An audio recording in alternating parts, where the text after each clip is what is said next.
Today, we're talking about balancing user experience, security, and compliance. I'm very interested in this topic because I've worked with both product managers and compliance people, and I know that a lot of back and forth behind the scenes and a lot of dependencies. So I'm very curious to learn how the compliance people on this call and the product managers kind of work together to balance out stuff so that users get the best experience. But at the same time, you're also complying to the regulations that you actually need to. We have 4 people on the call. I will let them introduce themselves. The first person on my list is Okpe. Okpe, do you want to go? Yeah, hi everyone. So my name is Okpe Kufoni. I'm a product manager with Smile Identity. Yeah. Okay, thank you. Short and sweet. Joshua, do you want to go? Thanks, Timmy. My name is Joshua.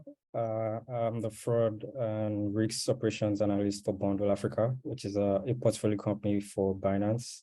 Over time, I've worked with startups like Kuda, Umba. These are like neobanks doing well across Africa and beyond.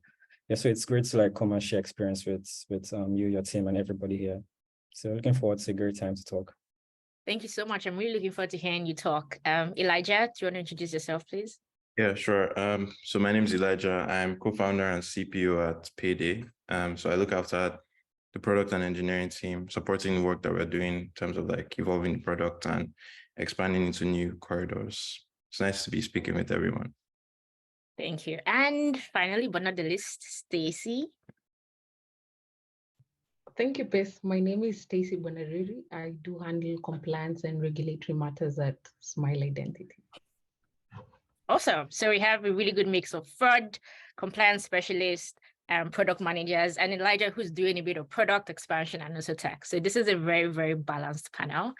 I'll ask my first question, right? The topic is balancing user experience, security, and compliance. And the reason for this is because I've gotten a lot of feedback just speaking to a lot of people that there are common challenges. So we're going to start with you guys sharing the common challenges that the organizations you've worked for have faced in balancing compliance and user experience as it pertains to their KYC process. And also maybe share how you have overcome those specific challenges. Elijah, do you want to go first? Yeah, I think one of the more common challenges is like managing like expectations just in terms of like what the experience is like for your users. So I'll give like a real world example. At Payday, we issue virtual accounts. So that means that people can provide certain information and get access to an international USD account that they can use to receive money from everywhere. Part of the KYC requirements from our providers is that people submit their IDs, and then bank statements and stuff that we can use to profile the user. What we've seen as a major challenge is many people don't necessarily understand the seriousness of the requirements. And so they don't pay attention to the specific details that like they need to check off just in terms of the validity of the documents that they've shared. So what happens on our end is we have like an interesting rate of failure in terms of applications because people are not necessarily paying strict attention to the requirements. I think on our part, it's important to find like clever ways to communicate clearly what the requirements are. So users are, sure exactly what they are getting into and what's required. So creating like controls at the level where you're capturing information, just so that the user is sure that, user understands what is required for each specific step in the flow. That's one of the ways we've tried to tackle it at Payday. So communication, clarity of requirements, and then just like preventing errors at the data capture level is like one of the ways that we're doing it at Payday. Amazing, thank you. Joshua, do you have something to share about this as well? Of course, I largely agree. So like some of the major issues that we get to see, well, based on my niche, is being able to like have all of these large amounts of personal and financial information verified in good time. Based on my niche, I would say leveraging more on tools, more AI and technology-powered tools to be able to like reduce friction, try to make this process a bit better, and also establishing a risk-based approach to this in the sense that at the very point of onboarding, users are profiled based on their risk levels and information that will be needed to be shared or requested from users, are strictly like based on their risk levels, and like we can actually determine what's users that can like go through the process seamlessly without any friction, or where cases where there needs to be like further verifications and the likes. Yeah. Thank you so much. Okwe, do you want to share something as well? Oh yes, so yeah, I mean I agree with what Elijah and Joshua have mentioned. I think what I'll just add to that is what we also see is like across our markets in Africa, the regulatory landscape is always evolving, right? So you get like new data protection acts that are released in other markets, you get like revisions to existing like data protection act as well. So sometimes you see that like the way you handle like data, right, might not quite work when you get into like South Africa, right? Because they have like some edge cases that you have to handle, or the way they handle like say business information, how they treat it as the same as personal information is different. So what we sort of like do on our end is we try as much as possible to mirror the GDPR, right? Which is what we've seen most of like these new acts are following. So that way we are sort of like positioned properly. So if there's a new regulation that comes out, or if there's like a revision, right, we are sure that the product, we don't have to like go change like our KYC process or go introduce like new features that can like impede like the customer or the user experience.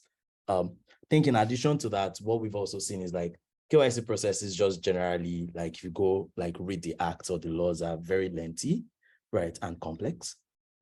So you get like this situation where you're probably burying the user in like a ton of information that you just need to get from them, right? If you just follow it like by the letter, right? So like typical example, go open like a bank account by walking and getting a form, or open a pension fund account, or any one of like these cases, right? So that's why I really like what Joshua mentioned as well. There are like technologies you can leverage that sort of like shorten the amount of information the user needs to provide. And all you have to bother about is just verifying and validating the data that they've given to you. And then you can leverage other sources to get the information. That's very nice. I feel like I'm learning a lot. I'm going to ask the next question, but I'll start from you, Stacey. And I think that in the answering the first question, they kind of already did this, but more specifically, right, just not talking about challenges, what are the best KYC processes, or like implementation of the best KYC processes that you've seen, especially from your end, working with product managers, but then you know that you're the compliance expert. You can also even take a lead from what Okwe was saying around GDPR laws. But like if you're going to say, hey, in my career, I've seen a few very successful KYC implementations that balance both security, compliance, and user experience, what would that be?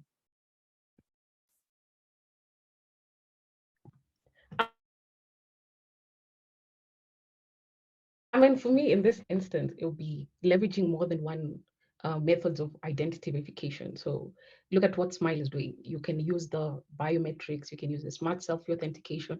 So a mix of a variety of some of these ways of identity verification could be beneficial when it comes to the KYC process, especially because the process can be lengthy, but the fundamental of KYC is to understand who you're interacting with. So if we can leverage some of these technologies, automate the system, it will be easier for us from a compliance perspective to sort of track the people who are being onboarded, and we're able to get a sense of, okay, this is this person's identity. And when it comes to like a risk-based approach, something that Josh had raised, it becomes easier to go like, based on this person's risk, this is the further information would collect. And for me, I'm not trying to be biased, but I could say Smile is, for me, the in terms of offering these services, is doing a better job and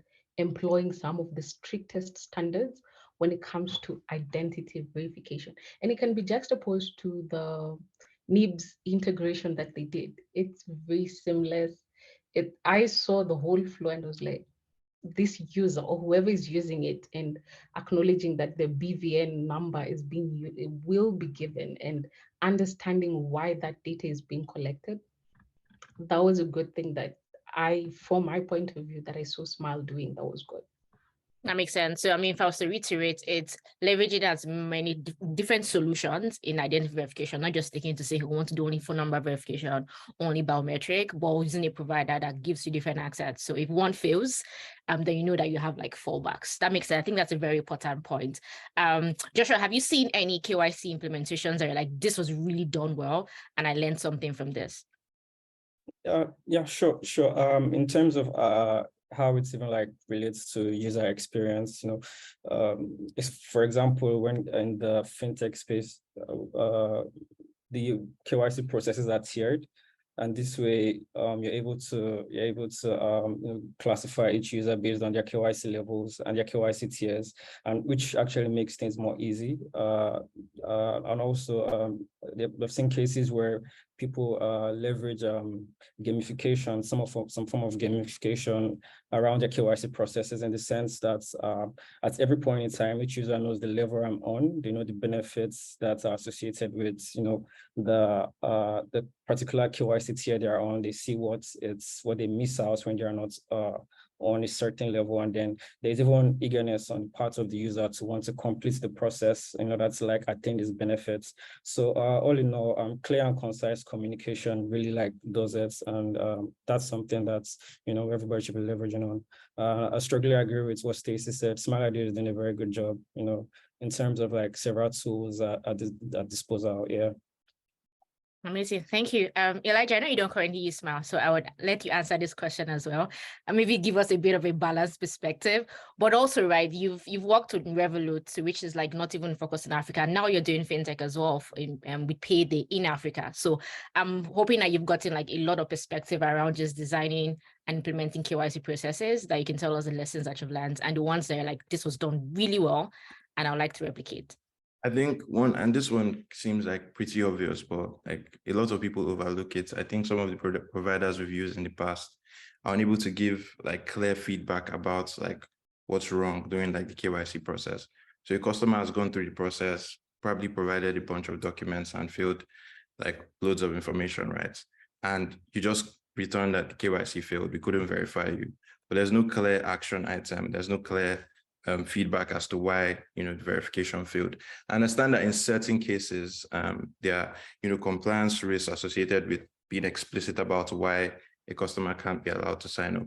But I feel like just in terms of making the experience smoother, even during the process of completing KYC, if there are ways to check while the user is providing information, and then afterwards, once they've completed the process, ways to give feedback about what document isn't quite right, what information isn't exactly accurate, just to guide the user through that process of like, onboarding with your application. Those are some of the things I've seen that, tend to work really well. That makes sense. Yeah. Sorry, I have another question for you, and I think this ties really well into it. You're a product designer and a product manager, right? So I assume that you've had to do a lot of trade-offs in your career and said, oh, this will look really good, but it won't really work for maybe an experience reason or compliance reason. So in terms of like just user onboarding generally, or user activation, maybe not even specifically just getting them onboarded in the platform, getting them to do that maybe their very first transaction, what have been some trade-offs that you've had to make between, okay, design and experience and in compliance and regulations and everything in between? Yeah, that's a very interesting question. I think I get asked this a lot, even like on the team. So the trade-offs generally would be, you want your onboarding to be seamless. You want your, you want people to sign up quickly and start transacting, right? And so one of the metrics that you are tracking when you're at growth or marketing is like, how quickly people are able to move through the funnel, and which areas drop-off exist. So I think one example is, how do you take information contextually? So there are bits of information that a user needs to sign up and perform like a certain tier of transaction. I think it ties nicely to what someone mentioned earlier about having the tier system. So think about the critical information that, base level, you need to collect BVN, you need to collect date of birth and all those things. And then at the point where certain kinds of transactions or certain kinds of user actions are about to be performed, you can now collect the additional information that you need. So it's more like contextual KYC or KYC as it relates to who the user is and what they are trying to achieve at a specific point in time. So the balance for me is we like this experience. We want things to be smooth. But on the other hand, is there a way that we can, defer some of this information while still maintaining compliance? And that's just how we've done it in recent times. That makes sense. Thank you. Does anybody have any other thing to add, Okpe or Joshua? For me, I just want to say we kind of like overemphasize how much clarity is needed when requesting for information. So it's not enough to just ask users to provide information. They need to understand what are the benefits attached to the information they bring in. They need to know exactly why they need to do it. They need to understand the reason why you're asking for it, and creating that form of engagements across the KYC process really like makes the whole process a bit seamless and more engaging for the user as well. Amazing communication. But did you want to say something as well? Sorry, Elijah. Let Ope go. Oh, all right. Yeah, so I think everyone has mostly covered it. So I totally agree.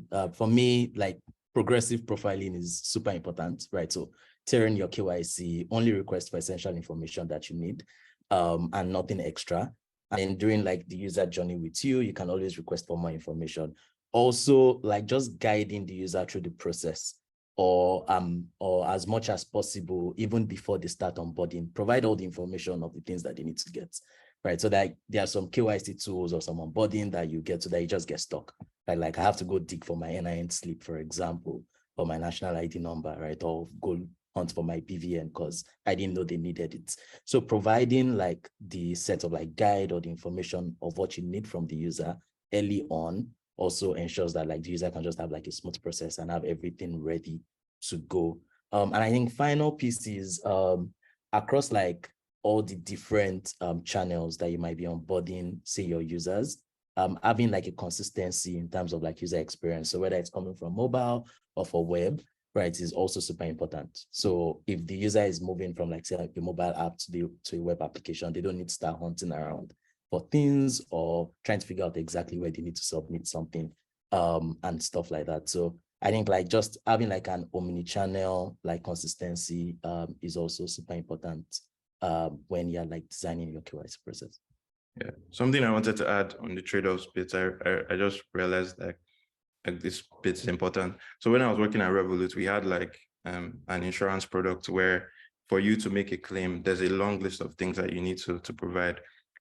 So it's that situation again where you have to explain to the user at each step in the process what they are providing and why.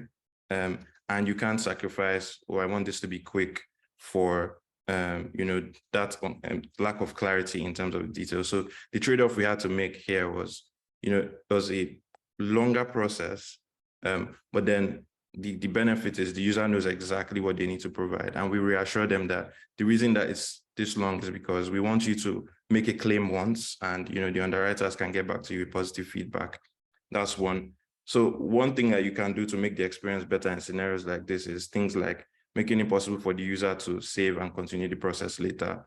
So that, if they go to a certain point and they don't have a document, they don't have to repeat the process again. So, yeah.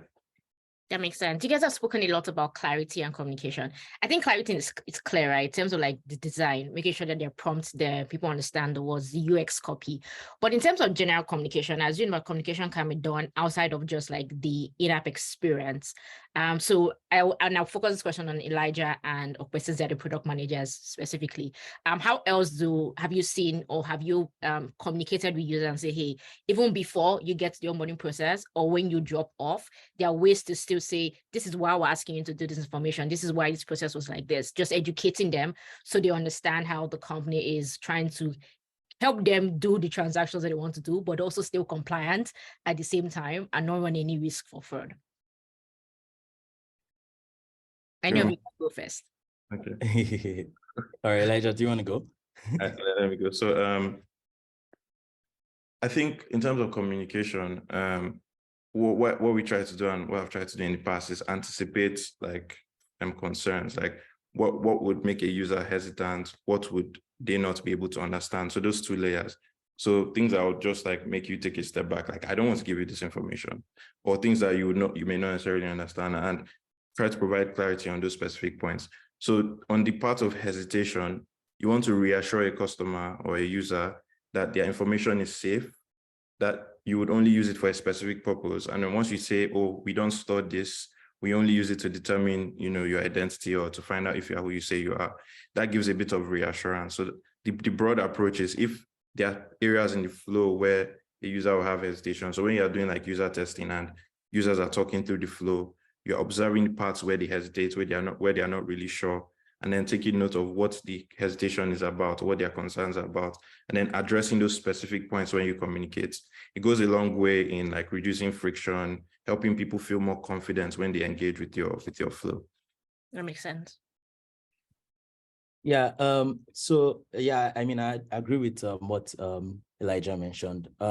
What we also do in addition to that is we try to add like analytics, right, to different aspects of like our product, so we can see where a user drops off or in what areas they spend like the most significant amount of time. And then we can direct our messaging to that part. Sometimes it has to do with like revising the copy. Maybe it's not clearly understood, right? Or A/B testing sometimes. And like Elijah mentioned, we try to be as transparent as possible, right? Just make it really clear to the user that this is how we're going to process your data. We don't store it past this period and all those type of things. So, and usually what you see is like users are more willing to accept, right? And they even appreciate like KYC measures if you're transparent with them and they understand exactly what you're using their data for. And final piece is we try to leverage like multiple touch points. So in communicating with the users, so whether, so for the things that are like short and sweet, those ones can go like in the apps, in the SDKs and whatnot. And for the more lengthy materials that we might want to educate the user on a bit more, or for like the videos, we leverage like blog posts, email addresses, right, just to communicate that to them. And sometimes what we do is like to link all those shorts and sweet like copies or visual cues in the apps to like these lengthy materials. Makes sense. That's very helpful. I'll go to the fraud and compliance people on the call, right? A lot of the questions I've asked when you're asking about trade-off and communication was really answered from like a PM or a design perspective, right? But when you're trying to optimize KYC is not just like integrate to a platform. It's also like how do we stay compliant and what do we need, or providers do we need to stay compliant in this specific country or in this specific market? So Stacey and Joshua, any of you can go first. How do you typically collaborate with the products team to make sure that they're integrating correctly, or you guys are staying like fully within like the regulatory laws that you need to? It's just basically between compliance and every other team to make sure that it works smoothly and obviously the end users get the best experience. All right, I think I'll just go first. So ideally, how we do it is that at the very beginning of ideation, we let compliance come into play. It shouldn't be when the product is already built, when the whole process has already been fully fabricated and already on staging and ready to go live, that all compliance or risks come into testing. From the very beginning, compliance needs to like guide the way. They need to give instructions and directions on how everything should go, what necessary information has been needed, what tiers needs to be involved. And even along the way, outside of when the whole process has been fully built and implemented, constant risk assessments to ensuring that the flow is going the way it's meant to go, to be sure that there are no irregularities happening along the way. It's really key. And even myself as a risks person, something I do is to ensure that there are certain risk rules in place, that monitors each user behavior around KYC. So as a risk analyst in my organization, I should be able to know when a non-KYC user makes a transaction. I should be able to know, certain irregularities that just occur across KYCs. And this way we are at the forefront to be able to like pinpoint any irregularities that happen and also be able to monitor the entire KYC process to ensure that it's in line with regulatory standards out there. Amazing. That was a really good answer. Thank you. Stacey, do you have anything to add? Yes, I think Josh has covered the whole question in terms of just the entire process, and keeping in mind that it's a consultative process. It's not a one. So we start at the beginning, you involve compliance, but it's a continuous process. Just because the laws or the regulations may change, and we've seen that in Africa where the landscape is constantly changing. You have regulators coming in and they have something new every other day. So This, I think we lost you for a bit. Can't hear you anymore. Can anybody else hear Stacy? that consultative relation. I'm good. Yeah, you're good now. You're good now, but we lost like the last 2 sentences you said. So I was just saying it's a consultative relationship because it's continuous.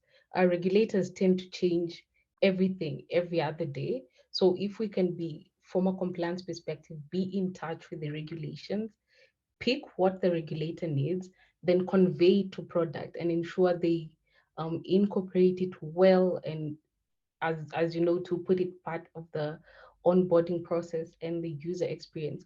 That would be such a good thing. And then I think one of the things that Joshua has mentioned, ongoing monitoring. It's not a one-off process. You, based on the tiers and the risk allocated to some of the customers that you have, you realize that depending on where a customer falls, that customer can pose a threat to the business. So then there's continuous, ongoing monitoring, looking at the transactions. You don't want to be in a position where you're caught off guard and the regulator is on your neck and you don't have any sort of explanation as to why you're not complying to the regulations in place. So I would say it's mostly a consultative process to ensure that just everything is going well from a compliance perspective and also from a product point of view. Makes sense. I mean, you spoke a lot just now around specific regulations that you have to pay attention to, and these regulations will actually change. Can you share, for those of us that don't know, what are the key regulatory requirements that companies should meet or product teams need to pay attention to when they are doing their ID verification processes? Okay, so I think the question is twofold. So we have the laws and now the requirements. So if we begin with the laws, we have AML laws that are in place. We have, which is very different in different jurisdictions. We have a number of laws that need to be implemented. But then from the requirement standpoint, one of the thing is identify your customer. It's it's enough to get, you know, the name and the address and the location, but you really have to identify who you're dealing with, because I could steal that ID card today and then come back and use it again. So you wouldn't know who I am unless you verify me as a person. And so when people incorporate something like uh, the smart selfie or biometrics, it enforces that kind of KYC process. Another thing you realize is due diligence. It's not just enough to say this customer has provided this information. Like Joshua had alluded to, the risk-based approach. So you need to go further than just the name and the identity verification. Based on the tiers and the kind of risk that you've put in place, you need to now move further and investigate what more information do we need? What we have enough? And it's essential to have a KYC program within the organization, which will guide you to know, okay, if someone is in this tier, what information do we need? If someone falls in a very critical tier, we have to, you know, go further and investigate who we have as a customer as part of the business. So then after that, we have the monitoring. So this is some of the requirements that from a regulatory standpoint, we should have in place. Yeah, we should have that every other time that we're thinking of the KYC process.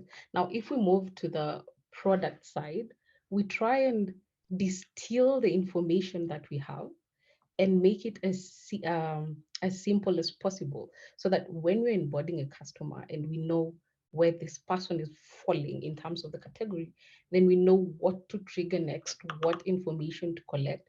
But from the user's standpoint, if we can make that information clear to them, if they're able to know beforehand, this is the information we need, and then go to the next step and still understand, okay, we need more information just so we can, for us, be at peace with your business.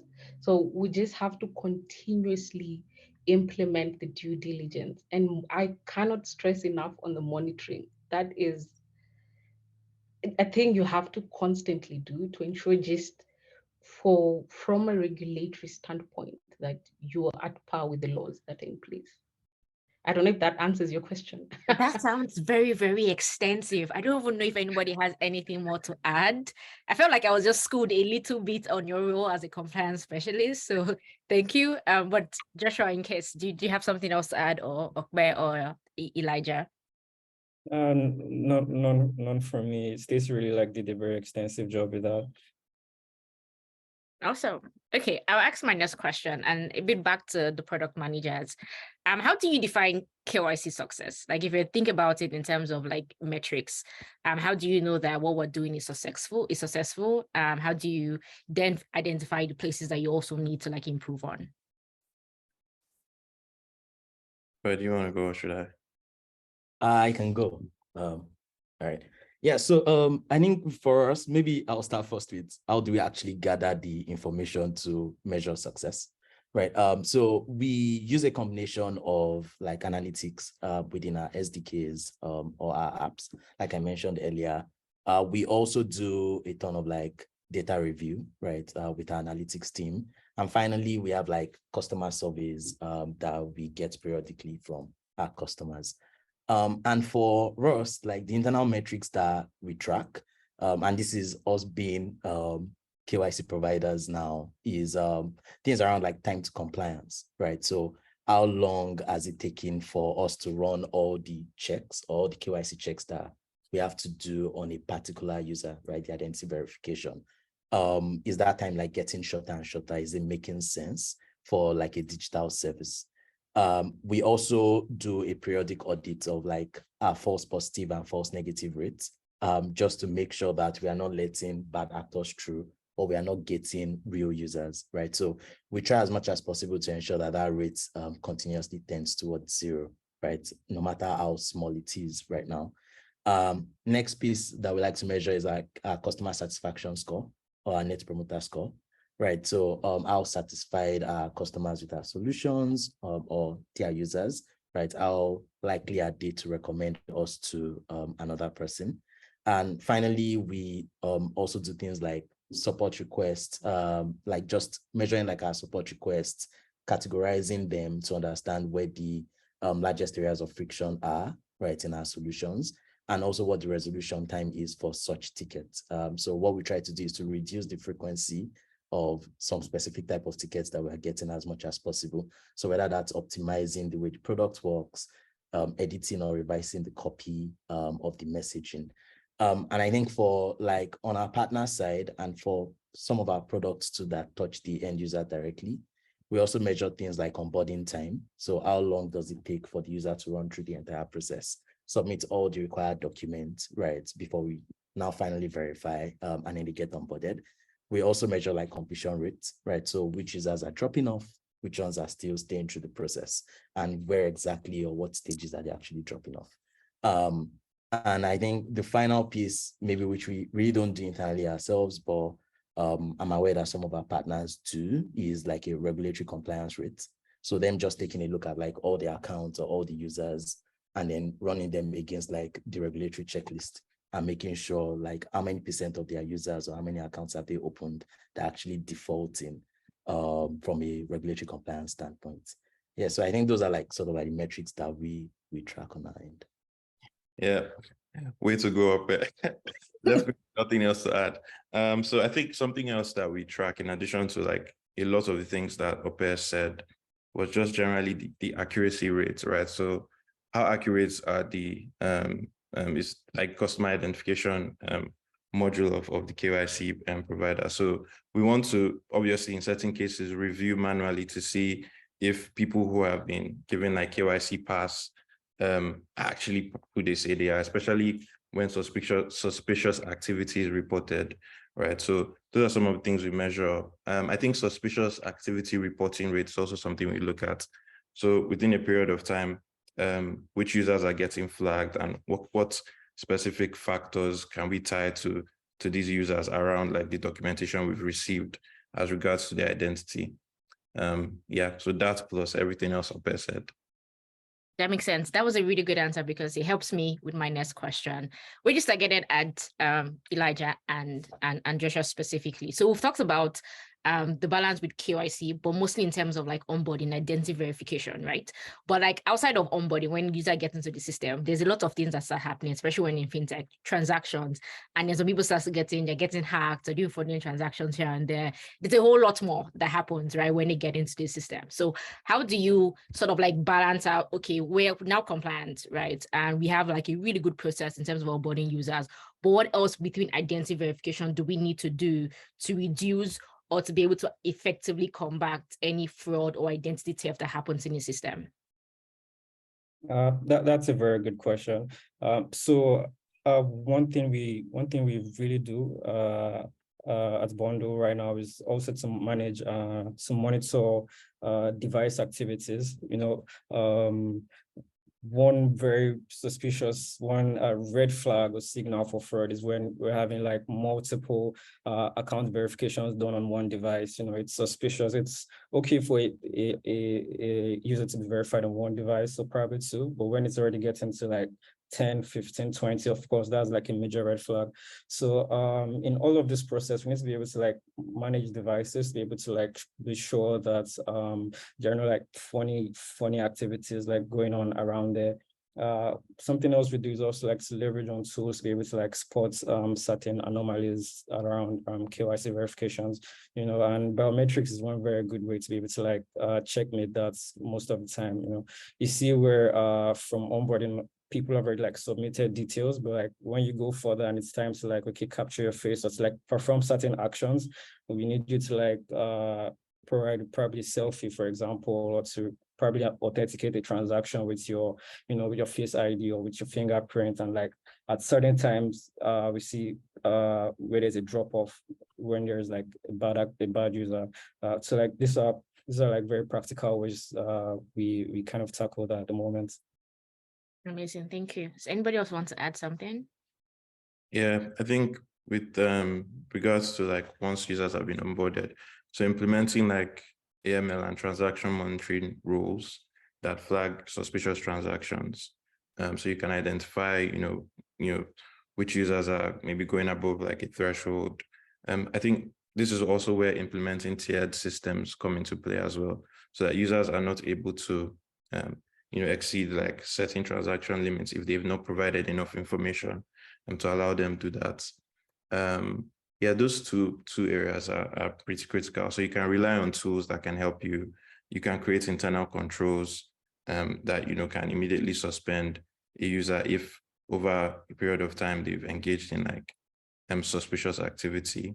I think also like coordinating with operations teams and like support to create like a checklist of things that you need to do before you can, you know, let a customer off the hook or let them resume using their account, especially because, you know, when we are relying on systems, they won't always be accurate, right? So you want to be able to account for scenarios where a user's account has been flagged and, you know, they were really just trying to buy something and it's a legitimate transaction.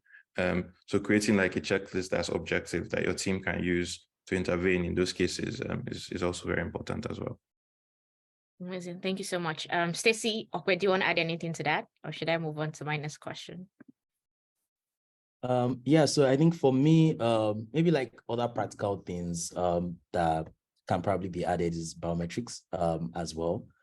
So for some of like the higher risk transactions or some things that are out of like user behavior, you could actually plug in biometrics as a method of like adding an additional factor of authentication, right? So especially if like the biometrics has like liveness detection in it as well. So you can confirm that the data that the biometrics data given to you is actually from a real life person. You could also sort of like leverage biometrics, especially for use cases that are like loan issuance, right, to prevent things like loan stacking fraud. So rather than someone, say a particular user getting multiple loans or getting into your system multiple times or accessing like multiple services, you could deduplicate like their face that is submitted during profile creation against like all the other faces that you have in your system or all the other active loans. So you can prevent those that way. So I think biometrics is like a very good tool for you to leverage to prevent such things or to even confirm whether a high risk transaction is actually valid or not. Okay, awesome. Thank you so much. I'll move to my next question. Earlier when you're speaking, Lokwe, you mentioned when we're talking about ways to track, you mentioned something around customer service. So that made me remember that I wanted to ask a question around feedback, right? Because now we're just talking about from our perspective, we want to catch fraud, we want to stay compliant, we want to make sure the user experience is good and they get onboarded and we're tracking stuff. That's all from like your own perspective as the product managers or the fraud analysts or the compliance people. What happens to people who are actually going through the experience themselves? Is there any room that you actually get feedback from them and then use that to then improve the current processes that you have? And if you can give like practical examples of how you've done that. All right. Yeah. So thanks, Chris. Really good question. I mean, like fundamentally, KYC processes are not like built in limbo. The guys that actually go through it, the users are the ones you are designing it for. Even if most of it is to like comply with like regulatory act and laws. So yeah, so for us, like implementing or incorporating like user feedback is super important. And some of like the roles that like user feedback has played, right, in our product is it helps us like identify pain points, for example, right? So we can clearly see areas of friction, right, in our KYC process, in our KYC product, and what areas we need to iron out based off of like what they are complaining about. We also use it to like assess like the effectiveness of our process, right? So it can get really interesting when you get like a user's perception or experience, right, when interacting with your product, right? It could be, oh, like you're not getting enough. A practical example from one of like my previous life is around like loan issuance, right? And what we try to do for that is for you to just accept the loan, all you need to do is to respond to an SMS or dial a USSD shortcode. But these loans were like targeted at micro enterprises, bottom of the pyramid folks, right? We probably had, this is a couple of years back, we probably had like 30% response time, right? From like, sorry, 30% response. So I thought 3 out of every 10 users were the ones that were responding. And what we discovered quickly is for like these folks, right? Apologies. No worries. You're currently muted. Apologies. Something played in my headphones. I think my headphones connected to something else. All right. Yeah. So what we discovered very quickly was like these folks, right? Like they were targeting just because, and we also tried to, oh, by the way, I forgot to mention, we tried to send those messages out in like different languages, right? Like, so whether it's Igbo, Hausa, Yoruba, right? So we could improve on like the response rates. But what we discovered very quickly is just because someone can speak a language doesn't mean they have like formal education in it. So they might not even be able to read it, right? And most of like these folks just end up deleting. But sending voice messages actually gave us like way more response, right? So going into the market, like getting feedback from the users, trying to understand like how they're interacting with the solution helped us like identify the problem. Also, what we've seen is user feedback can help us enhance communication, right? We've spoken a lot about it earlier, simplifying messages that we send out to users and things like that. So you getting user feedback can help you or can help highlight like areas where communication might be unclear or insufficient for the users, right? So you can use that to go tweak your messaging and the copies that you're sharing with users. And finally, I think like customer feedback just helps you build like loyalty and trust, right? Like, so if a user knows that you're listening to them and you're incorporating like their feedback in your solution, they tend to be way more forgiving, right? Especially when they're like, you have to release like some KYC process that is just very daunting and restrictive to the user, right? They tend to be a lot more forgiving if they've seen that in the past. you've listened to them, and then you've incorporated like their feedback in your solution. So yeah, so for us, it's like a key tenet of things that we build at Smile Identity. Thank you. Elijah, do you want to share some as well? Yeah, I feel like, when you capture feedback, you're creating like a sort of line of communication between your customer, depending on how you take the feedback. And so how it helps is you identify, areas where customers may need more clarity, and allows you, improve your communication. So if people are, complaining about like something not being clear, or people do not seem to understand like something that's a requirement, then you can provide more clarity. I think another important bit when it comes to feedback is building trust.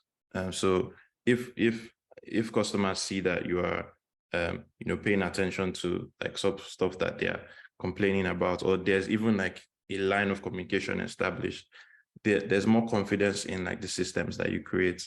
I think one good example is recently, like when we had to relaunch our virtual accounts at Payday, one of the requirements is your ID, and the IDs were restricted to international passports, and I think driver's licenses. But then a lot of people on Twitter, reacted and were insisting that they want to be able to verify with their national IDs.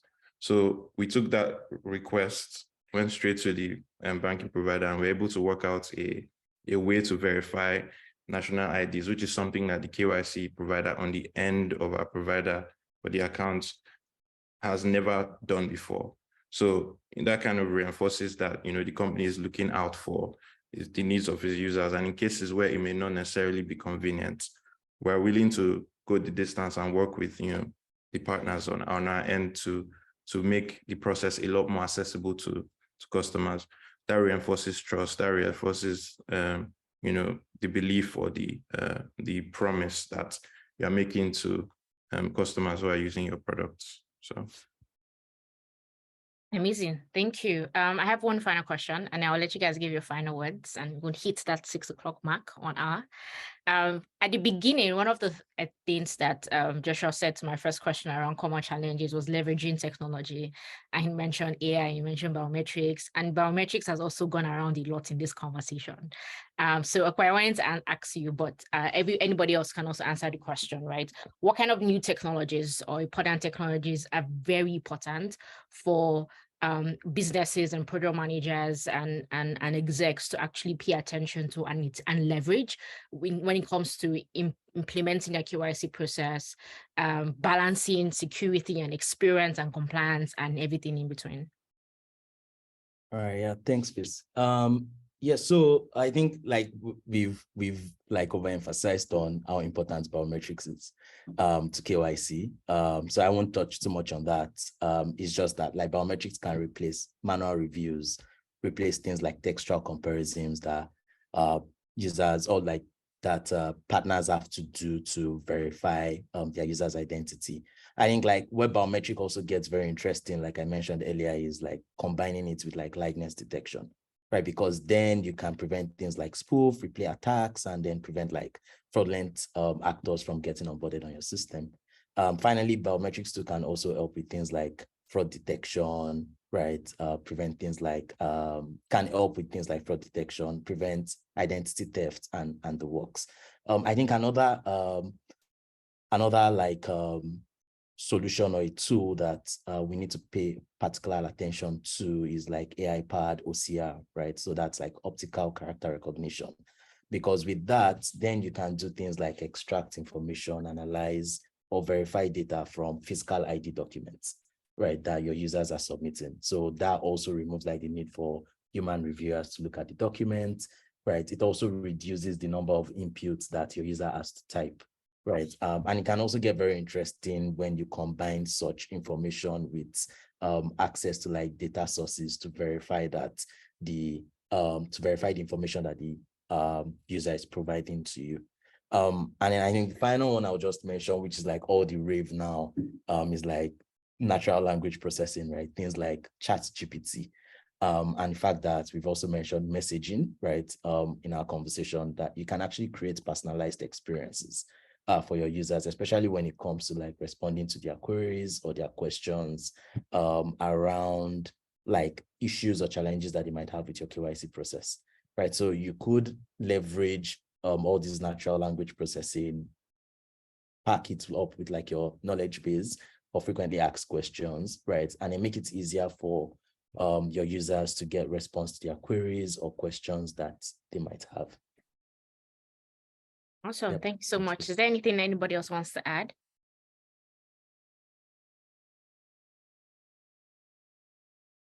Oh, I would take that as a no to that specific question. Thank you. Okay, I think I've learned a lot. I will let you guys give your final words just based on your experience and the topic. If there's one thing you want people in this who are listening or who watch this video afterwards to take away as like, this is your key takeaway for this topic, what would that thing be? Stacey, do you want to go first? I mean, my key takeaway would be compliance is a very essential process. KYC is literally, I wouldn't want to say the oxygen of the business, but I would say it's a very essential part of the onboarding journey, because we want to avoid a situation where we onboarded someone and we don't know what they do behind the scenes. You know, it could, and then end up having like a fraudulent activity, or you're participating in money laundering and you're not aware of what is happening within your organization. So for me, I think the one thing I would love people to do, to take away, is embrace KYC. I know when you're doing the sales pitch, you tend to tell people, oh, sign up, do a couple of tests and then that's it. But we forget to also tell our, I would say, employees the benefits of having KYC. So there's no point of doing it after the fact, because the period when the person is onboarded and a fraudulent activity happening could be a snapshot and we didn't capture it. We were not aware. So it's very prudent for our employees, those who are customer facing, to understand the benefits of KYC, to make sure that it's done on a regular basis.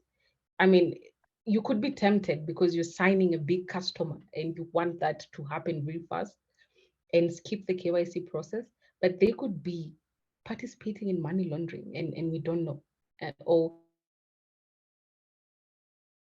any other fraudulent activity. So from my end, and I think anyone watching this, is the emphasis is on compliance to KYC processes, not as an afterthought, but as something that should be thought of every other day on a day-to-day basis. Awesome. Thank you so much. Joshua? Yeah, like Stacey mentioned, defaulting KYCs, it's a huge risk to the business. Over time, we've seen where founders, and top execs have had to be jailed, or in some cases, like slammed. So KYC is something that cannot be like thrown under the carpet. It's not just enough to build the process and let it flow and let it just keep going on its own. There's need to constantly have like assessments and monitoring. There is a very robust monitoring process to be able to show that on daily basis, the KYC rules and processes are flowing in place, and whenever there's any irregularity, it's spotted in good time and it's treated ASAP. Awesome. Thank you so much. Elijah? All right. So anchor compliance, user expectations, and like work that product is doing around why. I think the more each player in the chain of events understands, why certain information is required, why certain steps need to be taken, the easier it is for them to appreciate, compliance and how it relates to them.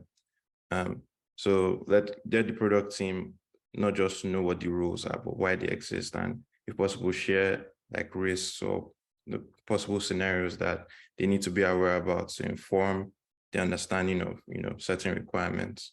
Product needs to also be curious and work with compliance to balance the experience of the user with like just being on the right side of regulation. And then on the user side, I think it's the responsibility of both parties, compliance and product, to make sure that users understand, what their information is being used for and why it's being collected. And that reassurance and and comfort needs to be provided so that everyone in the equation is satisfied and comfortable. So yeah, those are my closing remarks. Thank you very much. And finally, Okpe. Yeah, thanks, Bis.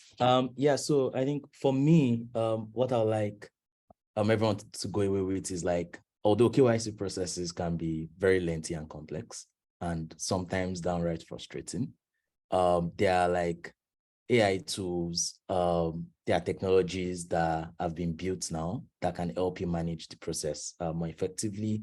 All that just really needs to happen is effective collaboration and communication internally, right? So seek the advice of like the compliance team on how these tools can be added or implemented on your end.